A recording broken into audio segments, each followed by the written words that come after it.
अमेरिकी सरकार के इतिहास में अब तक का सबसे लंबा शटडाउन, और अब पूरे 40 दिनों के बाद ऐसा लग रहा है कि कोई उम्मीद की किरण नजर आ रही है। तो सवाल ये है कि क्या ये गतिरोध सच में खत्म होने वाला है?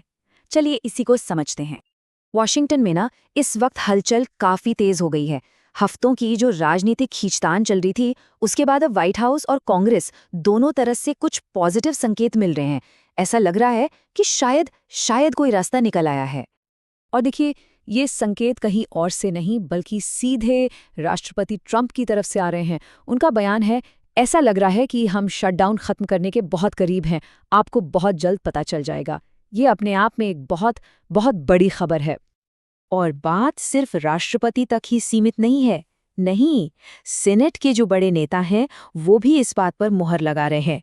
उनका भी कहना है कि हाँ, दोनों पार्टियों के बीच एक डील बन रही है, यानी प्रोग्रेस तो हो रही है, ये पक्का है। पर यह खबर इतनी बड़ी है क्यों आखिर? इसे समझने के लिए हमें इस शटडाउन के स्केल को देखना होगा। ये कोई मामूली राजनीतिक देरी नहीं थी, बल्कि ये तो एक ऐतिहासिक घटना बन गई है।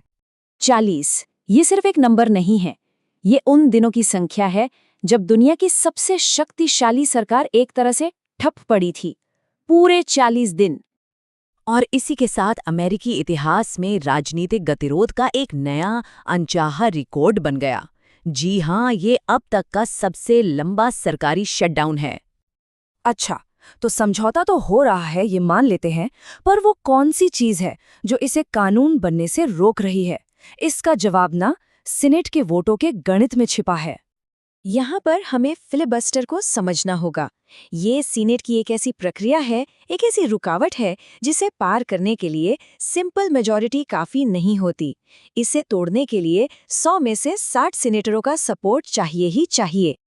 और यहीं पर असली चुनौती सामने आती है। देखिए, रिपब्लिकन पार्टी के पास हैं 53 सीटें, लेकिन बिल को पास कराने के लिए चाहिए पूरे 60 वोट। ये जो 7 वोटों का फासला है ना, सारी मुश्किल की जड़ यही है। इसका मतलब एकदम साफ है, यहाँ पर सहयोग कोई ऑप्शन नहीं है, बल्कि एक मजबूरी है।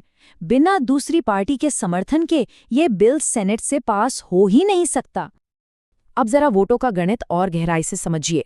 रिपब्लिकन्स को कम से कम 7 डेमोक्रेट्स का साथ चाहिए, लेकिन कहानी में एक और ट्विस्ट है। खबर यह है कि एक रिपब्लिकन सीनेटर खुद ही बिल के खिलाफ वोट कर सकते हैं। तो अब क्या हुआ? अब उन्हें 7 नहीं बल्कि 8 डेमोक्रेटिक वोटों की जरूरत पड़ेगी।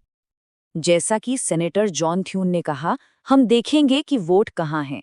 ये बयान दिखाता है कि अभी भी कितनी अनिश्चितता है। समझौता भले ही हो गया हो, लेकिन जब तक वोट पड़ नहीं जाते तब तक कुछ भी कहना बहुत मुश्किल है। तो चलिए एक पल के लिए मान लेते हैं कि जरूरी वोट मिल गए। इसके बाद क्या होगा? सरकार को फिर से खोलने का रास्ता आखिर दिखता कैसा है? देखिए, इसके 3 बड़े पड़ाव हैं। सबसे पहले सेनेट में वोटिंग होगी। अगर वहां से बिल पास हो गया तो ये जाएगा कांग्रेस के दूसरे सदन यानी हाउस ऑफ रिप्रेजेंटेटिव्स में, और फिर सबसे आखिर में राष्ट्रपति के दस्तखत के बाद ही ये कानून बनेगा और सरकार का काम फिर से शुरू हो पाएगा। लेकिन एक बात याद रखना बहुत जरूरी है, ये सब कुछ एक झटके में नहीं होने वाला। समझौता होने के बाद भी ये जो पूरी कानूनी प्रक्रिया है, इसे पूरा होने में और सरकारी दफ्तरों के पूरी तरह से खुलने में कई दिन लग सकते हैं। तो सवाल यही उठता है कि क्या ये समझौता बस एक फौरी राहत है, या ये वॉशिंगटन के गहरे राजनैतिक विभाजन को भरने की दिशा में एक असली कदम है? इस बटे हुए माहौल में ये देखना होगा कि ये जो नई एकता दिख रही है, ये आखिर कब तक टिकती है।